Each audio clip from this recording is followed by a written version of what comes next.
प्रिय विद्यार्थियों, आज हम दूसरी हमारी बुक कृतिका शुरू करते हैं। पहला चैप्टर है माता का आंचल। ये एक उपन्यास है शिव पूजन सहायिका देहाती दुनिया, उसका एक अंश यहाँ पर लिया गया है। सन 1926 में देहाती दुनिया जी हिंदी का पहला आंचलिक उपन्यास भी माना गया है जो प्रकाशित हुआ।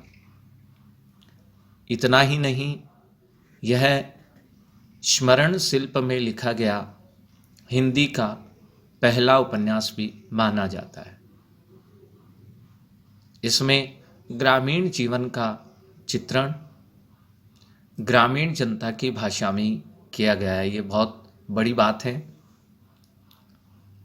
लेखक ने उपन्यास की भूमिका में यह संकेत दिया है, ठेठ से ठेठ बिल्कुल जो देहाती या ग्राम में रहने वाले हैं, अपढ़ अशिक्षित गंवार ग्रामीण लोग हैं, निरक्षर हलवाई और मजदूर भी बड़ी आसानी से इसे समझ पाएंगे, क्योंकि ये उन्हीं की भाषा में लिखा गया है। आत्म कथात्मक शैली में रचे गए इस उपन्यास का कथा शिल्प अत्यंत ही मौलिक और प्रयोगधर्मी है। शिशु चरित्र भोलानाथ कथानक की दृष्टि से ये केंद्र बिंदु है। संकलित इस उपन्यास के अंश में ग्रामीण अंचल, ग्रामीण परिवेश और उसके चरित्रों का एक अनोखा चित्र है। इस उपन्यास के अंश में हम ग्रामीण परिवेश के बारे में जानेंगे और वहीं से संबंधित जो चरित्र हैं उनके बारे में भी हमें पढ़ने को मिलेगा। बालकों का खेल कैसा होता है, किस प्रकार का कौतूहल हमें ग्रामीण अंचल और बच्चों में देखने को मिलता है। माँ की ममता, पिता का दुलार, लोक गीत आदि अनेक प्रसंग इसमें शामिल हैं। शहर की चकाचौंध से यानी चमक दमक से दूर गांव की सहजता को रचनाकार ने आत्मीयता से प्रस्तुत किया है। यहाँ बाल मनोभावों की अभिव्यक्ति करते करते लेखक ने तत्कालीन यानी उस समय के समाज के परिवेश का भी चित्रण किया है। अब हमारा उपन्यास शुरू होता है। चैप्टर जिसका नाम है माता का आंचल। जहाँ लड़कों का संग तहाँ बाजे मृदंग, जहाँ बुढ़ों का संग तहाँ खर्चे का तंग। देखो क्या कहा गया है, ये लोकोक्ति है कि जहाँ बच्चों की संगति होती है, जहाँ बहुत सारे बच्चे रहते हैं, तहाँ यानी वहाँ पर बाजे मृदंग, वहाँ पर मृदंग ये वाद्य यंत्र का नाम है, मृदंग बजते हैं। अर्थात वहाँ उन बच्चों की जो ध्वनियाँ होती है, आवाज़ें होती है, वो उस मृदंग की मधुर ध्वनि के समान हमें लगती है। और जहाँ बड़े बूढ़ों की संगति होती है, जहाँ बड़े बूढ़े लोग अधिक होते हैं, वहाँ खर्चे का तंग, वहाँ वे खर्चा बहुत कम नहीं के बराबर करते हैं। अर्थात बूढ़े लोगों की संगति करने से हमें खर्च करने या कुछ चीज़ खरीदने खाने का इतना अवसर नहीं मिल पाता है, वे खर्चा करने नहीं देते हैं। हमारे पिता, लेखक कह रहे हैं कि हमारे पिता तड़के, तड़के का अर्थ होता है सुबह, प्रातः है, उठकर निबट नहाकर यानी अपने नैमित्तिक कार्यों से वे जब फ्री हो जाते थे, संपूर्ण अपने नित्य नैमित्तिक कार्य कर लेते थे और उसके बाद वे पूजा करने के लिए बैठ जाते थे। हम बचपन से ही उनके अंग लग गए थे, यानी हम उनके साथ रहते थे। माता से केवल दूध पीने तक का नाता था कि हम केवल माता के पास जाकर दूध पिया करते थे और उसके बाद हम अधिकांश समय हमारा पिता के साथ ही बिताते थे। इसीलिए पिता के साथ ही हम भी बाहर की बैठक में ही सोया करते थे, सोते भी पिता के साथ ही थे। वह अपने साथ ही हमें भी उठा लेते थे, साथ ही नहला धुला करके पूजा पर बिठा लेते थे। हम भभूत भभूत कहते हैं भस्म का तिलक लगा देने के लिए उनको दिक् करने लगते थे। उनको हम बार बार कहने लगते थे, कुछ हंसकर, कुछ झुंझलाकर और कुछ डांट करके वह हमारे चौड़े लीलार यानी मस्तक पर त्रिपुंड कर देते थे। त्रिपुंड एक तिलक का ही प्रकार होता है जो शिवजी के मस्तक पर या मंदिरों में शिवलिंग पर जो तिलक बनाया जाता है, जिसमें 3 आड़ी रेखाएं होती हैं, उस तिलक का नाम है त्रिपुंड। तो ठीक जैसे शिवजी के त्रिपुंड तिलक होता है, शिवलिंग पर मंदिर में जैसे तिलक लगाया जाता है, ठीक वैसा ही भस्म का तिलक हमारे वो लगा देते थे। हमारे लीलार में भभूत खूब खुलती थी, अर्थात खूब अच्छी हमें वो लगती थी। सिर में लंबी लंबी जटाएं थी, बाल भी हम बड़े बड़े रखते थे। भभूत रमाने से हम खासे बम भोला बन जाते थे, अर्थात जैसे बम भोला नाम भगवान शिव का है, शंकर का है। जैसे शंकर की बड़ी बड़ी जटाएं हैं और वे भस्म रमाते हैं, लगाते हैं अपने तन पर, ठीक उसी प्रकार हमारी भी वेशभूषा उनसे मिलती जुलती थी। हम भी भगवान शिव की तरह नजर आते थे। पिताजी हमें बड़े प्यार से भोला नाती कहकर पुकारा करते थे, पर असल में वास्तव में हमारा नाम था तारकेश्वर नाथ। हम भी उनको बाबूजी कहकर पुकारा करते थे और माता को मैया कहते थे। जब बाबूजी रामायण का पाठ करते तब हम उनकी बगल में, उनके एक तरफ हम बैठ जाते और बैठे बैठे आईने में अपना मुंह निहारा करते थे, दर्पण में अपना चेहरा देखते थे। जब वह हमारी ओर देखते तब हम कुछ लजा कर लज्जित हो जाते थे, मुस्कुराने लग जाते थे और उस दर्पण को, आईने को नीचे रख देते थे। ऐसा देख करके हमारे बाबूजी भी मुस्कुरा पड़ते थे। जब पूजा पाठ वे कर चुके होते, बाद में राम राम लिखने लग जाते थे। अपनी एक राम नामा बही, एक ऐसी पुस्तक, एक ऐसी नोटबुक जिसमें राम राम ऐसा शब्द लिखा जाता है, उसे रामनामा बही कहते हैं। तो पूजा पाठ करने के बाद वे उस पुस्तिका में राम राम लिखने लग जाते थे, पर 1000 राम नाम लिख करके वह उसे पाठ करने की पोथी के साथ संभाल करके या बांध करके रख देते थे। फिर 500 बार कागज के छोटे छोटे टुकड़ों पर राम नाम लिखते थे, आटे की गोलियों में लपेटते थे और उन गोलियों को लेकर गंगा जी की ओर चल पड़ते थे। यानी पहले तो वे 1000 बार उस पुस्तिका में राम राम लिखा करते थे और उसके बाद 500 छोटे छोटे कागजों में राम नाम लिख करके आटे की गोलियों में लपेट करके गंगा जी की ओर चल पड़ते।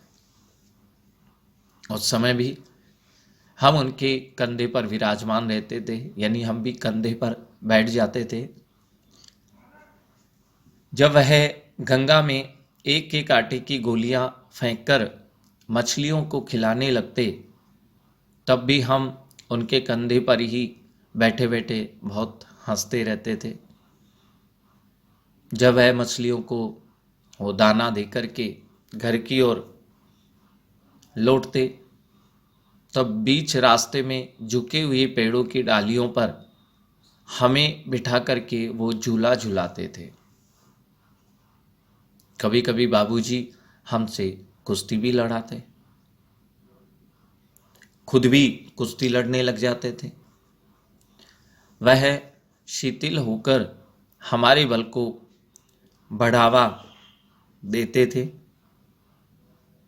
अर्थात स्वयं अपनी कमजोरी सिद्ध करते थे, हमें जिताने का प्रयास करते थे, और तब हम उनको पछाड़ देते थे, यानी उन्हें हम पराजित कर देते थे।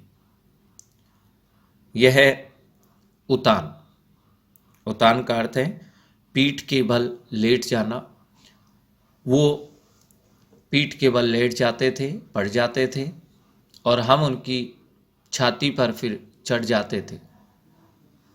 जब हम उनकी लंबी लंबी मूछें उखाड़ने लगते, तब वह हंसते हंसते हमारे हाथों को मूंछों से छुड़ा करके उन्हें चूम लेते थे। फिर जब हमसे खट्टा और मीठा चुमा मांगते, तब हम बारी बारी करके अपना बायां और दाहिना गाल उनके मुंह की ओर फेर देते थे। बाएं का खट्टा चुमा लेकर जब वह दाहिने का मीठा चुमा लेने लगते, तब उनकी दाढ़ी या मूछ हमारे कोमल गालों पर वो गड़ा देते थे। हम झुझला करके फिर उनकी मूछें नोचने लग जाते थे, खींचने लग जाते थे। इस पर वह बनावटी रोना रोने लग जाते थे, और हम अलग खड़े खड़े खिलखिला करके और हंसने लग जाते थे। उनके साथ हंसते हंसते जब हम घर पर आते, तब उनके साथ ही हम भी चौके पर खाने बैठते थे। चौका वही स्थान होता है जहाँ कच्ची मिट्टी का चूल्हा बना लेते हैं, और वहाँ चूल्हे के साथ ही आसपास की जगह पर भी मिट्टी से लेपन लगाया जाता था, तो पूरा क्षेत्र वह चौका कहलाता था। तो हम भी पिताजी के साथ जब वहाँ पर बैठते हैं, वह हमें अपने ही हाथ से फूल के एक कटोरे में गौरस और भात सान करके मिला करके और फिर हमें वो खिलाते थे। जब हम खा करके अफर जाते थे, यानी हमारे पेट में जितनी जगह हो उससे अधिक हम खा लेते थे, उसको अफरना बोलते हैं, तब मैया थोड़ा और खिलाने के लिए हट करती थी। बाबूजी से कहने लग जाती थी, आप तो चार चार दाने के कौर बच्चे के मुंह में देते जाते हो। इससे वह थोड़ा खाने पर भी समझ लेता है कि हम बहुत खा गए हैं। आपको खिलाने का ढंग ही नहीं आता है, आप नहीं जानते हो। बच्चे को भर मुंह कौर खिलानी चाहिए, यानी बड़ा ग्रास देना चाहिए बच्चे के मुंह में। जब खाएगा बड़े बड़े कौर, तब पाएगा दुनिया में ठोर। ये माता कहती थी कि बड़े बड़े ग्रास जब बच्चे को खिलाया जाएगा तो बच्चा अच्छा रिष्ट पुष्ट बन जाएगा और दुनिया में उसे ठौर यानी स्थान मिल पाएगा। देखिए, मैं खिलाती हूँ। मर्दुए क्या जाने, मर्दुए मर्दों को, पुरुषों को कहते हैं कि पुरुषों को बच्चों को खिलाना नहीं आता है। बच्चों को कैसे खिलाना चाहिए, और महतारी यानी माता, माता के हाथ से खाने पर बच्चों का पेट भी किस प्रकार से भर जाता है, ये मैं दिखाती हूँ। ये कहकर के थाली में दही भात शांति यानी आपस में इनको मिला लेती। अलग अलग तोता, मैना, कबूतर, हंस, मोर आदि के बनावटी नाम से कौर बना करके यह कहते हुए खिलाती जाती, जल्दी खा लो नहीं तो उड़ जाएंगे। पर हम उन्हें इतनी जल्दी उड़ा जाते थे कि उड़ने का मौका ही नहीं मिलता था, अर्थात हम फिर जल्दी जल्दी उसे खाने लग जाते थे। जब हम सब बनावटी चिड़ियों को चट कर जाते थे तब बाबूजी कहने लगते, अच्छा अब तुम राजा हो, जाओ खेलो। बस हम उठ कर के उछलने कूदने लग जाते थे। फिर रस्सी में बंधा हुआ काठ का घोड़ा लेकर नंग धड़ंग बिना वस्त्रों के ही बाहर गली में निकल जाते थे। जब कभी मैया यानी माँ हमें अचानक पकड़ पाती तब हमारे लाख छटपटाने पर भी एक चुल्लू कड़वा तेल यहाँ सरसों के तेल की बात है, हमारे सिर पर डाली देती थी। यानी हमारे सिर में माँ तेल लगाती थी। हम रोने लग जाते थे और बाबूजी उस पर बिगड़ खड़े होते थे। बाबूजी हमें रोते देखकर बड़े क्रोधित हो जाते थे, पर वह हमारे सिर में तेल बोत करके, अच्छे से तेल लगा करके हमें उबट कर ही छोड़ती थी।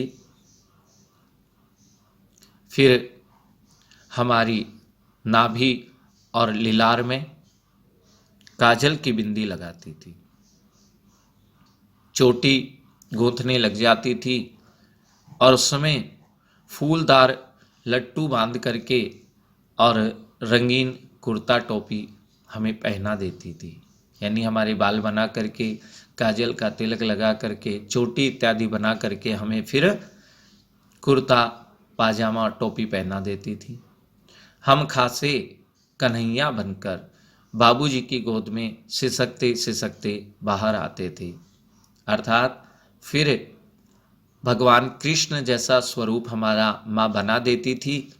हम उसके बाद बाबूजी की गोद में चले जाते थे और रोते रोते हम बाहर आते थे।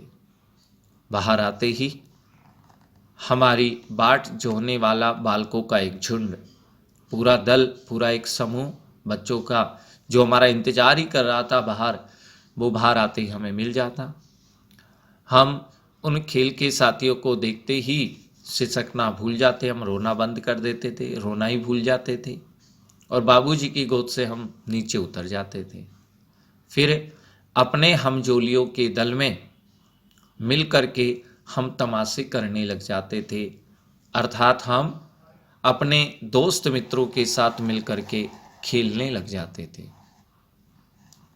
तमाशे भी ऐसे वैसे नहीं, तरह तरह के हम नाटक करते थे। चबूतरे का एक कोना ही नाटक का घर बनता था। एक चबूतरे का कोना हम वहाँ नाटक का घर मान करके वहाँ नाटक करते, खेलने लग जाते। बाबूजी जिस छोटी चौकी पर बैठ करके नहाते थे वही चौकी हमारे लिए रंगमंच बन जाती थी। उसी पर सरकंडे के खंभे पर हम कागज का चंदोवा लगा लेते थे। एक छोटा सामियाना या एक तरह से टेंट हम लगा देते थे।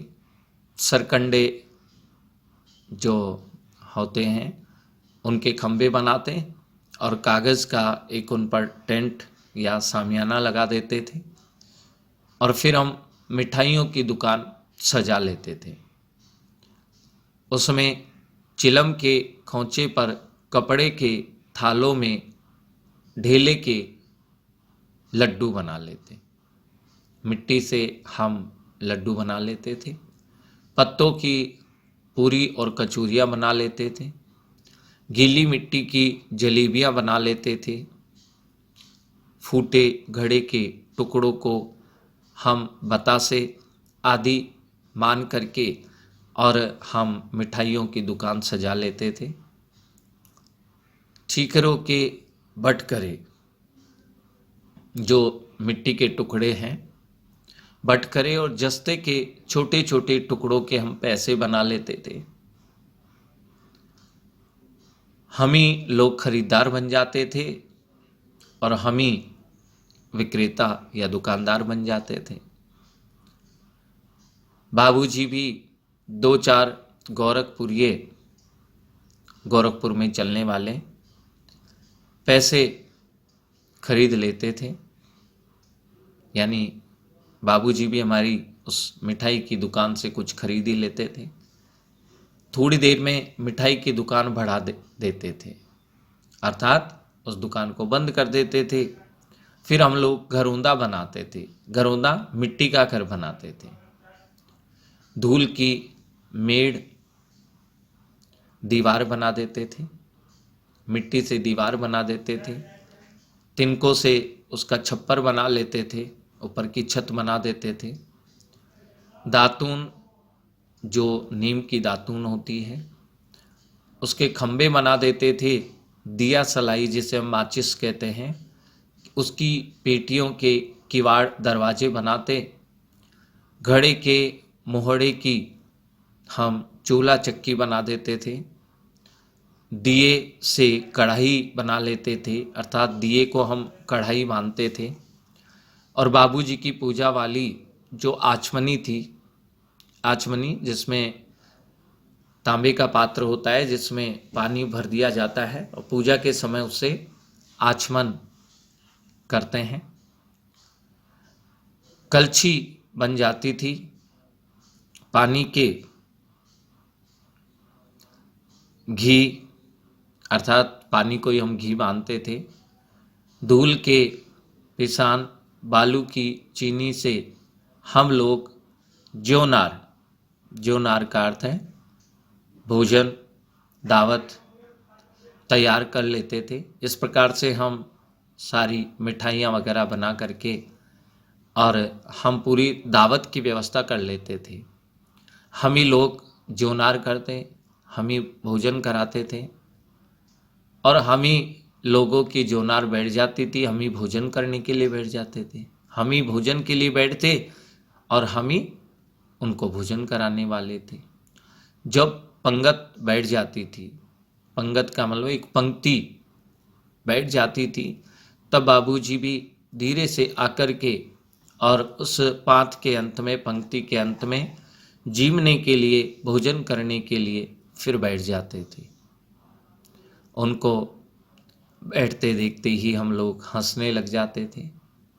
फिर हमारा जो घरौंदा था, जो हमने मिट्टी का घर बनाया, उसे हम बिगाड़ देते थे, फोड़ देते थे, नष्ट कर देते थे और वहाँ से भाग जाते थे।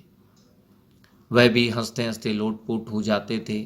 कहने लगते, फिर कब भोज हुआ भोलानाथ, अब हे भोलानाथ तुम हमें कब भोजन कराओगे, दावत पर आके कब बुलाओगे। इस प्रकार हम बच्चे उस समय खेला करते थे।